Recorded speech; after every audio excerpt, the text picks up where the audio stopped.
Alrighty, here we go. This is the Travis Neville Podcast. My name is Travis Neville. I wrote this book called The Jossman Method, which is available every damn where. I got this other book called Reviving Masculinity. It will be out within the next couple of weeks. I just got the green light from the publisher, so pretty excited about that.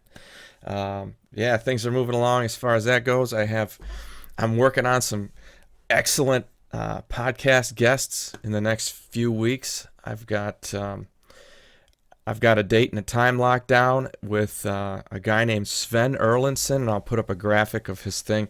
His deal, it's called Badass Counseling, and he's like, dude, get your shit together. Like, he's a legit like therapist counselor guy, and he works out of Midtown Manhattan. So the only detail left, I haven't heard back from him on this, but I want to go there. I want to go and meet with this guy in person and take my portable gear and do the podcast in person, just because, it's going to give me a cool opportunity to go to New York. I've never been there, go for a jog in Central Park, go see, the Chrysler Building and the Empire State Building, get some real pizza and just all this cool shit. So excited about that. I'm also talking to a guy named Matt Stevens. He's a transformational coach. He's basically a trainer. Like, he'll help you get a lot better at what you do, and he's got a lot of great stuff to say with regard to masculinity and things of that nature. So hopefully we can get him going here pretty soon. That one will be, via Zoom call, but that should be a good conversation. I've been working on trying to get, as I told you, the one feminist who just took a ton of time and dragged me all over her with her followers about, because I had made some comments on some of her videos, and of course all of her minions just attacked me like piranhas. That's how everything's emotional on that side, right? So I ended up making a connection with her, kind of cleaned up. Hey, I apologize for kind of coming off a little rough. Let's do something here. And February 1st, I sent her a formal proposal, and I'll put up her username right here for it so you can see it, and said, hey, let's have a talk. This will be great. I even sent her an advanced copy of my book and said, hey, you can take a look at what I'm doing and what my philosophies are, and you can just use it as ammunition if you want. Find some quotes in there you don't like and bring them up, and I think just be a great conversation. And of course, that was February 1st. We're at like 3 weeks later, haven't heard a peep from her. And in my mind, that's just, she's afraid. She's scared to sit in here and have a logical conversation with an academic discussion about research and numbers, and because I think in the end she really does want to make children's lives better, and so do I. That's what I do, but I go at it from a different perspective, and I think she realized that none of her ideas are really hashed out and they're not academically sound. She's just going on pure emotion, and so you can't have a debate on emotion. That just becomes an argument, and I'm not interested in that. That's no fun. I want to talk about facts. Let's go back and forth. Let's see who's got it, right? So she failed, disappointed, not surprised, but disappointed. And I sent her an email to that end today. Actually, her TikTok page, as far as I can tell, is completely deleted. I can't even find the videos where she was just dragging me in front of all of her. Like, I made 3 comments on herself, and she made like 8 videos about it, right? Really took advantage of, I guess, what I have to offer, but can't even find them anymore. So I don't know what happened. Maybe her emotions taught her to, got her moving in that direction. I don't know. But anyway, do have some good guests coming up. Swings and misses. You try to get people, and sometimes it works, sometimes it doesn't. Who knows why people don't want to do it, but that's where we're going with it. I don't want to make it so that I'm just a host. You know what I mean? I don't want to be where I just have a new guest every week. That's kind of fun, but more than that, I feel like the value here is I'm trying to place myself as an expert. I'm doing the research on these things. I'm reading the books and listening to other people's podcasts and doing the research myself, and I'm coming up with, hey, I'm boiling it down and presenting it to you. I'm taking the time so that you don't have to. You get some good information through me in bite-sized portions and go from there. And speaking of that, I had a conversation via Instagram with Dr. Warren Farrell, this guy who wrote The Boy Crisis, and used a ton of that research in my book. I did a whole show basically talking about that. I use a lot of his research in the presentation that I put together for educators. And this guy, he puts up a post and it says, It was, I don't know, it was a week ago, something like that. And his post says, there have been 50 mass shootings so far this year. I'm like, fuck, man, there haven't even been 50 days. Like, are you telling me there's a mass shooting every fucking day? So I responded to him really, again, it was on a public Instagram post. And as I told you, when you talk to somebody on there, they're usually pretty academic. And he was, I responded, I'm like, man, there's no way. There's no way there have been 50 mass shootings in the U.S. so far this year. And that's fucking impossible.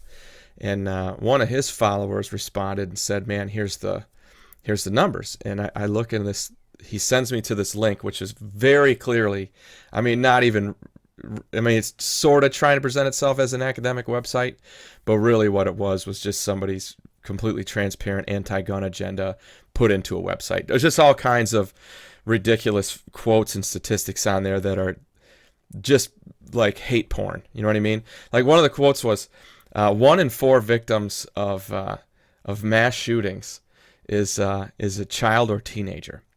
And I'm thinking, let me think here. How old do people live in the U.S.? They live to maybe 80. So if you're going to split it up into quarters, the first quarter is 0 to 20, next quarter 20 to 40, 40 to 60, 60 to 80. So yeah, a quarter of the mass shooting victims are children or teenagers. They're a quarter of the people. You know what I mean? Like, that's supposed to scare the shit out of us, but that's a quarter of the people. And that another thing on this website, it defines mass shooting as any time more than one person gets shot.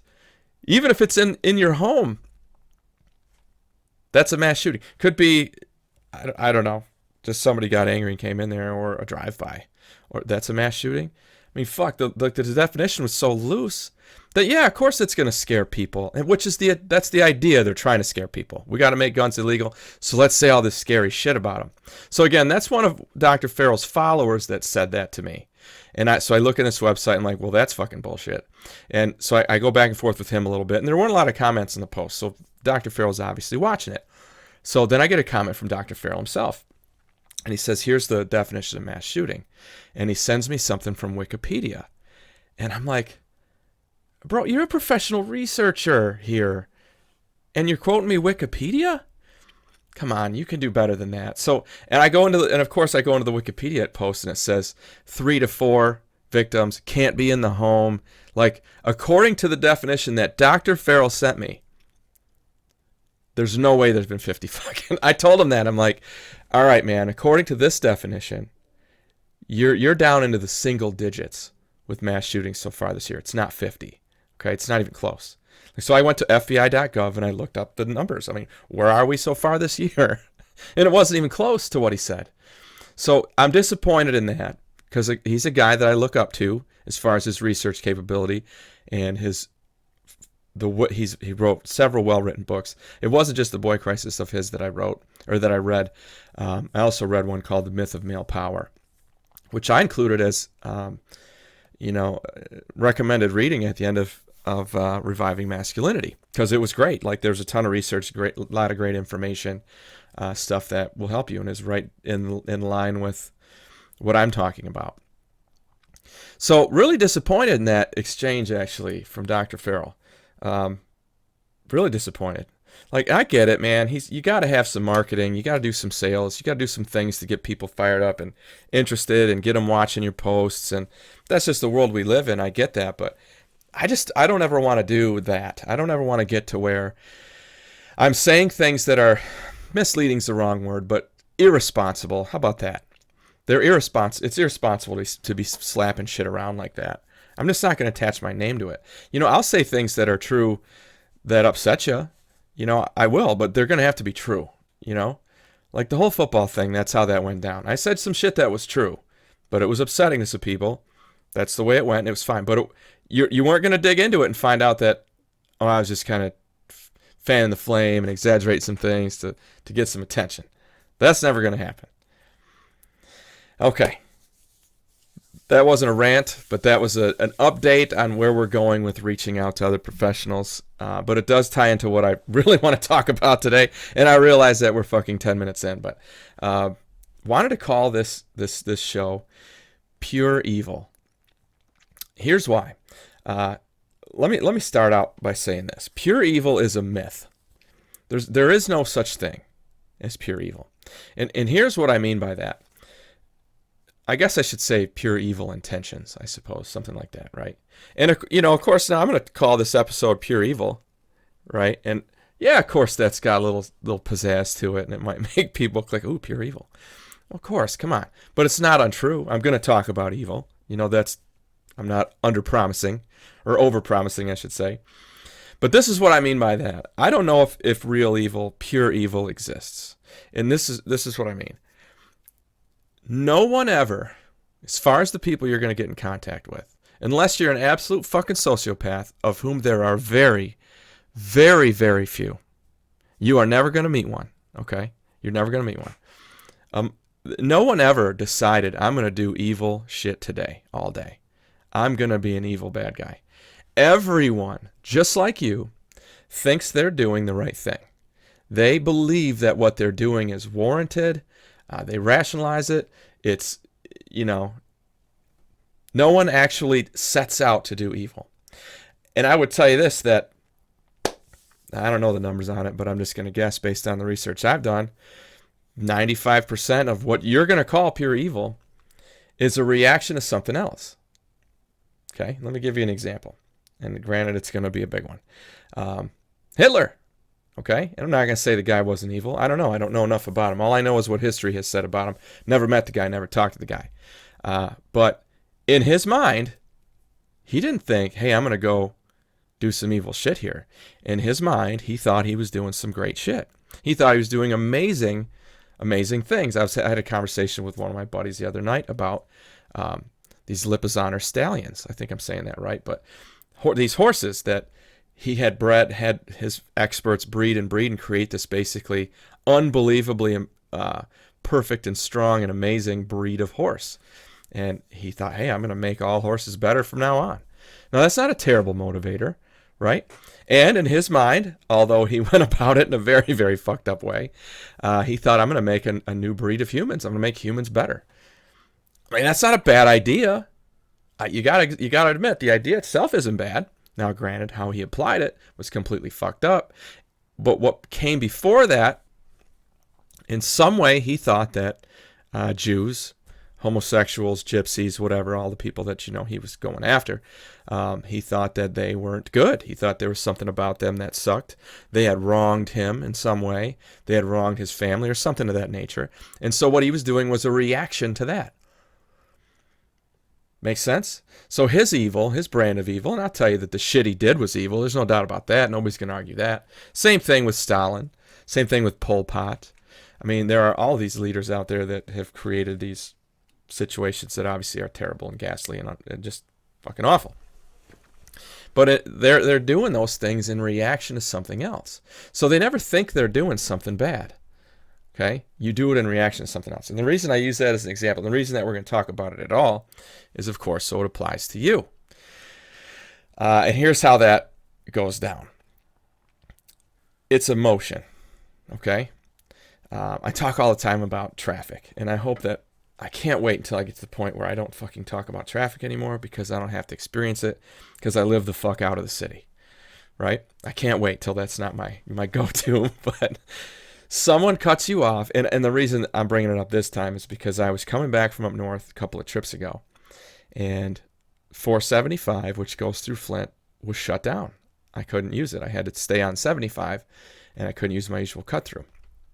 And I texted a buddy who's a sheriff in the area, sheriff's deputy, and I'm like, what the hell happened on 475? And he said it was a road rage shooting. Okay, so a road rage shooting. So I guarantee you, and it's probably a couple of guys, not that that matters, but these dudes were on their way somewhere in their vehicles, carrying, and didn't go out to do evil, didn't go out to create fucking havoc, didn't go out to shut down 475, so I couldn't use it. They were just going on about their day, and someone did something to someone. Maybe it was on accident, maybe it wasn't, but then that person raised the bar. And they gave a response that was stronger. And then this person's like, what the fuck is this guy doing? Maybe they didn't realize what they did. And they're like, this guy's just an asshole. And boom, so they do this. And now they're shooting each other. And somebody obviously died because they shut the fucking highway down. So killing somebody, evil most of the time. Okay, but everybody who does it thinks they're responding to something and they think they're warranted. They can rationalize that and say, no, this needs to be done. I don't have a choice. Right? So that's where evil comes from. It comes from a reaction to emotions. Right? I mean, I talk about that all the time, that, when we were talking about the happiness hypothesis, and the guy's talking about the person riding the elephant, and that represents the person is your logic, the elephant's your emotions, and you're just trying to kind of guide your emotions. And I think that guy overdid it. My philosophy is a little different than that, but it was interesting. I talk about that all the time, that, your emotions are not a thing that you should be letting to drive your decision making. Now, if you love somebody, there's an emotion that's pretty good, and it's actually the best one as far as I'm concerned. And if that is driving you to make decisions, well, then that's probably okay. But because that's not going to lead to pure evil, not usually. I was listening to a podcast from a guy that I just picked him up today, and he seems good, and I actually sent him a proposal, and we'll see if he wants to be on the show. But he's talking about, hey, man, if my kid fell into the gorilla pit at the zoo, I'm going to jump in there and fight that gorilla until he rips my arms off, is what he said. And he said, and that's pure love, and love defeats fear. He says that there's only two emotions, love and fear. That's what he said. And I like that. I like that they're the two primary emotions, right? Love is what, think about every fucking song you've ever heard. That's the emotion that's so powerful, it causes you to create music, right? Or to, paint a picture, or, right? So, love can cause some amazing positive things in your life, in your world, and in the whole world, right? And fear certainly is going to stop you from doing that. So I like his idea, and what he says is, love's so powerful, you'll overcome your fear. And I thought that was a pretty cool idea. But we'll see if I can get that guy on my show. Mark Singh, I think is his name, Mark Singh. And he calls himself a dating coach or a pickup artist coach, which those guys who do that, and it's just a side note, if you're in your 20s or something, that probably makes sense to you, to deal with that kind of stuff, the whole red pill stuff, and because that's all like kind of a reaction to women, right? A reaction, and I don't know, I'm just older than that, I'm just past that, I guess, maturity-wise, and no offense to them, that's just where you are in your life, and as you get older, you don't think that way anymore. But back to my main point here is that evil only exists when it's prompted by something, right? Something has to happen before that, or it doesn't exist. No one person is pure evil. No religion is pure evil. No anything. Now let's look at the, I'm going to say all these words wrong, but the people who live in the Middle East who hate Americans. Granted, after 9/11, we certainly as Americans have lots of reasons to see them as pure evil, right? And think about that. That's a reaction. We are reacting to a thing that they did. Okay, if you look at it that way, well, they flew airplanes into our buildings. A terrible, evil act, no doubt about it. However, I submit to you that if you look into their minds, these people who live in the Middle East, because I don't know what to call them. I'm not sure exactly what to call them, but they are reacting to something that we did in their mind. They're firmly convinced that that's what they're doing. When I think about Afghanistan, fuck, that place has been occupied by someone for the last 50 years. Before we got our asses kicked there, Russia got its ass kicked there. That was Russia's Vietnam, Soviet Union, right? Those people are tired of getting fucked with, I got to imagine, right? Generations of dealing with people being in your country that you don't want there. You think about that if you lived here in the U.S. If there was another country that was, I think about the movie Red Dawn, right? That's the closest kind of modern that we can get to it. You'd be fucking with them and kicking them the fuck out of your country and shooting as many of them as you could. Of course you would. And again, I am not at all rationalizing anything that the folks in the Middle East have done. And we're looking at a situation here with Russia and the Ukraine, which could be, completely, it could explode, okay? And whatever, if we have to react and do some things, then that's what we got to do. But Just know that in that definition, every war was a response to something. Someone believed, well, they can't do that shit, we better respond. And that's when the evil happens. You do evil shit believing that you're right to do it, that it's okay for you to do it, and it's necessary, and it's that you don't have a choice, that it has to be done. You know, that's when terrible shit happens, right? And it all comes from fucking emotion, you know? Think about that. I was talking to, I got a text last night from, you remember, you guys, I had Chris Otto on here. Chris Automatic, right? Great dude, lives in Virginia Beach. You know, I follow all of his stuff, and we stay in touch. Smart guy, very driven, super builder. Like, I see his posts, and every one of them is like, guys, here's how you get better. Men, here's how you become more masculine and happier and better for your woman. You know, this guy's nothing but pure positivity. I mean, so much so that I like look up to some of the shit that he does. I'm like, fuck, I gotta be less negative. This guy's so fucking positive. Like, I gotta be more like this guy. And I just happen to be further along in the journey. You know, I've got a podcast and a couple of books, and he's not quite there yet. Well, last night he texted me, and he's considering doing an ebook. I'm like, fucking awesome. Good for you, dude. I will help you in any way I can. And then we start having this conversation, and it, you know, he reveals to me that, and I'll put the graphics up. He got blasted. He got his first hater. He got his first this feminist went after him. And what she did was she took, a video of him, again, being incredibly positive like he is, building people up like he does, telling the truth like he always will. She took a clip of him, and I think it's called You Duet It. No, she stitched it, because she came in after. This is on TikTok. And she gets on there, and you can look at her. She's all fake, like big fake nails and stupid fake eyelashes and makeup and all this bullshit. And all she does is just tear Chris down. And like, she's ripping on him for what he looks like, for the art on the wall behind him, it was just disgusting. It was the most shitty, nasty thing to do, right? And I found myself getting emotionally involved in it. I'm like, how do you not know what this guy is all about? How do you not know that he's nothing but positive?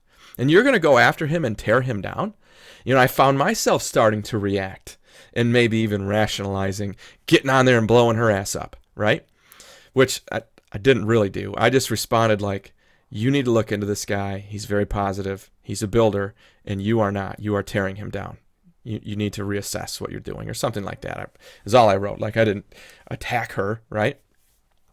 But that's how it works. You have an emotional reaction, and mine was loyalty to my friend, and pride in what we are, both of us, he and I are both doing independently, and I wanted to react to it. Well, you know, I could tell by the way that he texted me that he didn't like that. You know, I mean, who would? Because she just tore him up, like talking about his hair and talking about, looked like a car salesman and all this shit, which he doesn't. He's just a handsome guy, you know? And anyway, you know, the response there, the right response, is to push those emotions away or rationalize them out. Like, oh man, that's not about me. That's obviously about her. This is Chris in his own mind saying this. Hey, I don't need to respond to that. Haters are going to hate. And hey, it's just more eyeballs. It's more people watching my shit. Because as he said, she's got like 6 million followers, which kind of goes to show you how our world works. Unfortunately, people love that hate. They love it, you know? And Chris doesn't do that. He doesn't do any of that hate or that negative. I don't know. You know, so she did a fucking terrible, evil thing. And in her mind, I don't know what the fuck he did that she thought was so, I don't know, provocative to her. But, you know, props to Chris for holding back. And I give myself props for being, you know, pretty academic about it. But that's where that evil comes from. And that's where you, as a man, need to be aware of that shit. You know, the whole thing from the happiness project or happiness hypothesis that did make sense. This guy talks about this part a lot. He says that there are so many automatic processes in your body or in your mind, or whatever you want to say, happening within you. They're just automatic. Like your reactions to things are completely automatic. And the job of your forebrain, your logical human adult brain, is to sift through those things and decide if you're going to let them react to you. Like, listen to this other guy's podcast. He said he went through a 28-day fast. I'm like, good for you if you did, but man, that sounds fucking terrible. And he said that your body just kind of takes over. He said that he'd be thinking about something else and humming a song, and all of a sudden he'd be standing in front of the fridge, and he's like, fuck, like my mind just made me do that. I didn't even think about it. And that's true. There's so much of your mind that is dedicated to these automatic reactions that, your body seeks to maintain itself. It seeks to keep itself nourished. That's the falling asleep on when you don't mean to. Your body needs to sleep. Your body has all these automatic processes that are going to, if you don't logically derail them or turn them into something else, they could go bad on you. Like if you are trying to lean out or lose a little bit of weight, you could find yourself, swinging into McDonald's and not even thinking about it. If your head's somewhere else, remember the last time you moved and then you were heading home from work and you ended up driving halfway to your new house before you realized, oh shit, I don't live there anymore. You just automatically go through these processes if your brain's turned off, right? So that's where you have to be aware. You've got to know as you start to commit to, it's just about being very conscious. As you start to commit to an action or to a thing, you've got to have some control over that. That's what separates us from the beasts. And I would tell you, men, in a lot of ways, that's a thing that separates you from women. You are far less an instrument of your emotions. You are. So the more an instrument of your emotions you become, the further away from masculinity you are. You got to know that. It isn't about, your emotions are great. And again, love is the best one, and you're going to have lots of it. If you read my first book, The Jossman Method, I think chapter 4 is called Help Somebody, and I specifically say, if you ever have the chance to fall in love, you should fucking do it. As long as it's not going to hurt anybody. Go get them. Do it. It's awesome. It's the coolest fucking thing ever. Right? So to that end, the emotions are good, but on the negative end, they can cause you to do some terrible shit. And you've got to, again, just be conscious of it as your body is making these reactions to things, as your thumbs are going to that keyboard on your phone. Think it through. Okay, what am I doing here? Do I just think I'm warranted in this because because I was hurt? She hurt my feelings? Or he hurt my feelings, or he hurt my pride. And that's how every fucking bar fight happens. Escalate. That's how it goes. And I know that a good, solid, mature leader of a man knows how to deactivate that, how to disconnect it, and de-escalate. Right? That's how you do shit, and that's how you avoid the fucking pure evil. Okay. Don't let yourself get wrapped up in it. Don't get whipped into it. Looking at my notes here to make sure I didn't skip anything. Yeah, nobody thinks they're, let's see. Yeah, every war that's ever happened, right? Why did we go to Afghanistan? Because of 9/11. It was a reaction, right?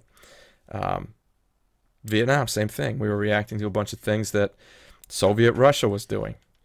We thought we needed to have a foothold to stop communism in Southeast Asia because we thought that if they had which they ended up getting, all of Southeast Asia, then there'd be no way that they wouldn't be able to try to spread and take over the U.S., right? That's what we thought. Fucking World War II was a reaction to Pearl Harbor. We went and we were Americans and we did our good shit and all that, but we were over there killing people. It's usually not good. I mean, you got to do what you got to do, but my point is that you're doing evil shit. And I'm not saying that World War II was evil, not saying that at all. Because, the stuff that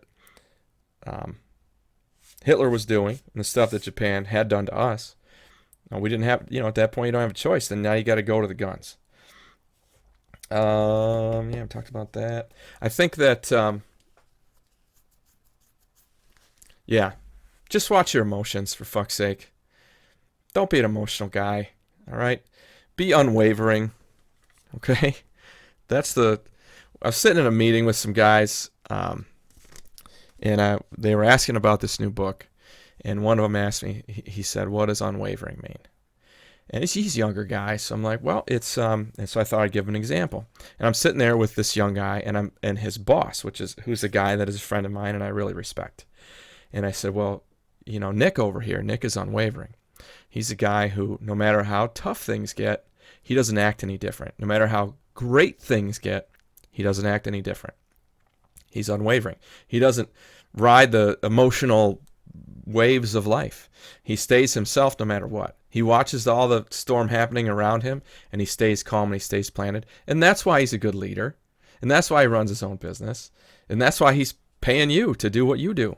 He's the reason why you get to put gas in your car. He's the reason why you get to eat, because he has you working for him, right? I mean, granted, it's your hard work and all that too, but that's what it is. Be unwavering. Don't let emotions fuck with you, because if you do, run the risk of getting to the point of what people would call pure evil, which, again, I would tell you, doesn't really exist. It's always an emotional reaction to something else. Everyone always feels warranted in their jackassery. Anyway, my name is Travis Neville. This is the Travis Neville Podcast. I wrote a couple of books. The Reviving Masculinity will be out pretty soon. I've got some great guests coming. I can't wait. Like I said, hopefully that New York thing goes down. But I've got him locked in, Sven Erlandson from Badass Counseling. I'll at least do a Zoom call with him, but I'm hoping I can meet him in person, which will really be cool.